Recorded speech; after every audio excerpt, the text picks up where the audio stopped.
اعوذ باللہ من الشیطان الرجیم بسم اللہ الرحمن الرحیم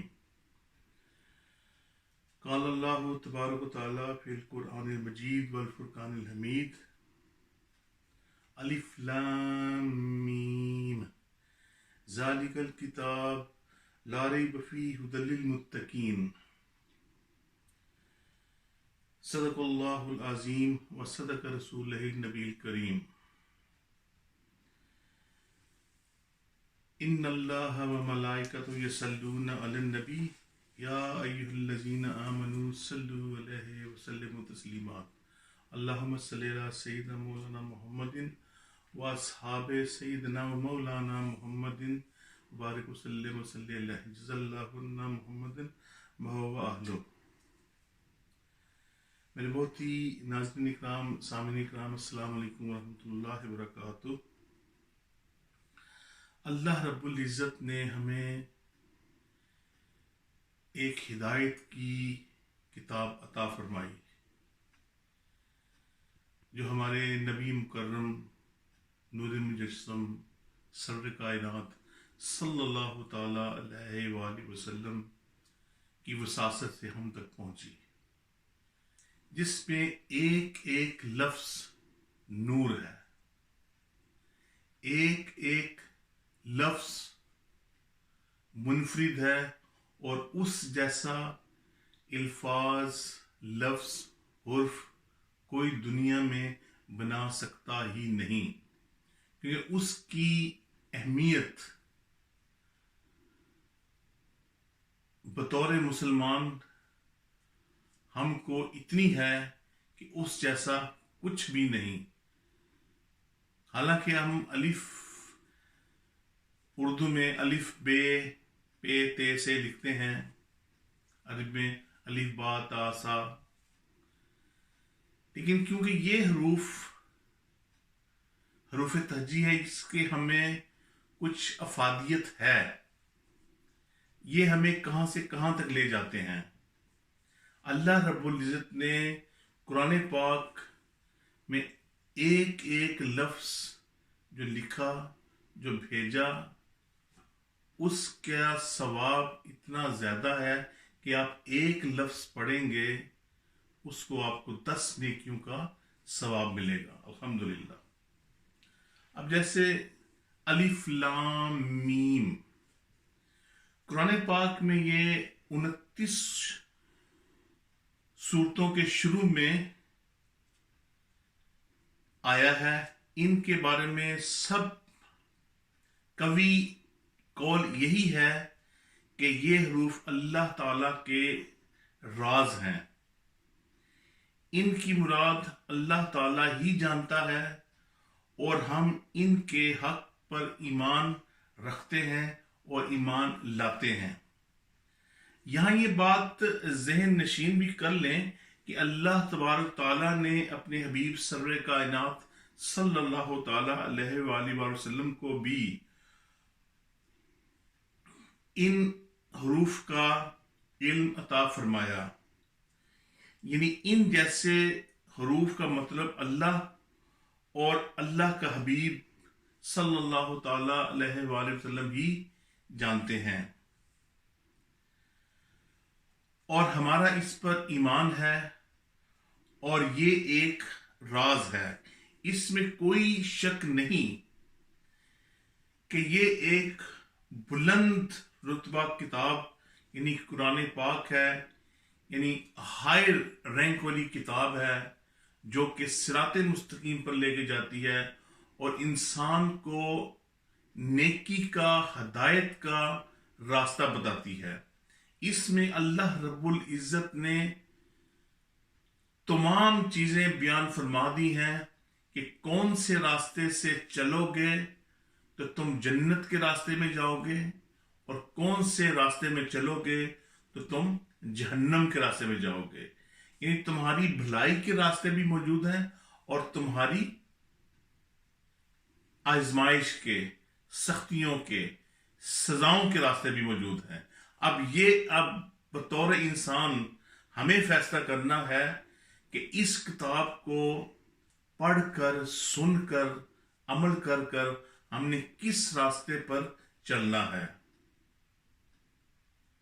یہ اب ہمارے اوپر منحصر ہے۔ اللہ رب العزت ہمیں اتنی قوت، اتنی طاقت، اتنی عقل عطا فرما دے کہ ہم اس کو پڑھ کر اپنی آخرت سنوار سکیں۔ اس کتاب میں اللہ رب العزت نے ہر ایک چیز بیان فرما دی ہے کہ جنت میں نیک لوگوں کے لیے کیا ہے اور جہنم میں برے لوگ، گنہگار لوگوں کے لیے کیا ہے۔ اور حقیقت میں یہ ایک ہدایت دینے والی کتاب ہے، اس میں کوئی شک نہیں، اور اس میں کوئی شک اور شبے کی کوئی گنجائش بھی نہیں، کیونکہ شک اس چیز پر کیا جاتا ہے جس کی حقانیت پر کوئی دلیل نہ ہو،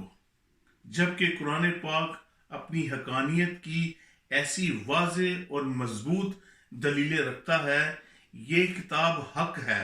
اور اللہ تعالی کی طرف سے نازل ہوئی ہے۔ جیسے کسی اندھے کے انکار سے سورج کا وجود مشکوک نہیں ہوتا، ایسے ہی کسی بے عقل مخالف کے شک اور انکار کرنے سے یہ کتاب مشکوک نہیں ہو سکتی۔ تو لہذا میرے عزیز بھائیوں، دوستوں، بہنوں،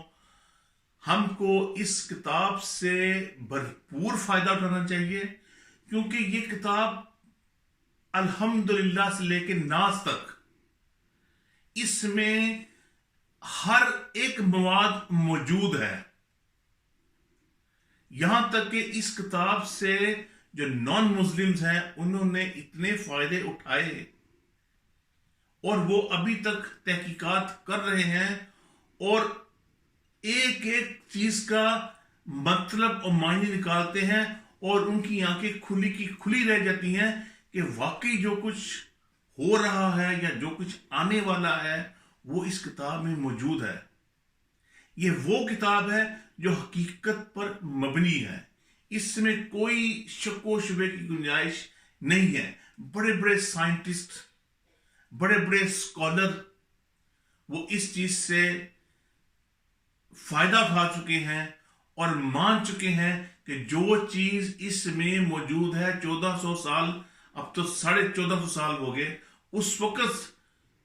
جو اس میں لکھا گیا ہے، یہ کتاب چینج نہیں ہوئی، اس کا ایک حروف زیر زبر بھی کوئی تبدیل نہیں ہوا، اور جس طرح موجود ہے، جو معنی پہلے بتائے گئے تھے اور وہی کچھ آ رہا ہے، وہی کچھ جو کسی وباؤں کا، کسی بیماریوں کا، کسی نئی چیزوں کا جو یہ چیز دیکھتے ہیں وہ سب قرآن پاک میں موجود ہے۔ پرانی جو لوگ تھے، جو پرانے جو لوگ گزرے ہیں، ان سے پہلے سے لوگ جتنے بھی لوگ گزرے ہیں، ان سے لے کے اب تک جتنا کچھ بھی ہو رہا ہے وہ اس کتاب میں موجود ہے۔ کئی قومیں تباہ ہو گئیں، اس کے بارے میں قرآن پاک موجود ہے۔ جو قومیں جا رہی ہیں اس کے بارے میں یہ اس میں موجود ہے، اور ہماری آنے والی نسلوں کے بارے میں اس میں موجود ہے کہ اگر وہ صراط مستقیم پر چلیں گی، نبی مکرم صلی اللہ علیہ وسلم کا ساتھ پکڑ رکھیں گے، اللہ کی مضبوط رسی صراط مستقیم پکڑی رکھیں گے، تو وہ راہ راست پر جائیں گے، اور اگر انہوں نے وہ جگہ چھوڑ دی تو وہ تباہی کے راستے پر جائیں گے۔ تو اللہ رب العزت ہمیں یہ کتاب پڑھ کر، سن کر عمل کی توفیق عطا فرمائے۔ میرے عزیز بھائیوں، دراصل بات یہ ہے کہ اس کا اگر آپ 2 لائنیں پڑھ لیں،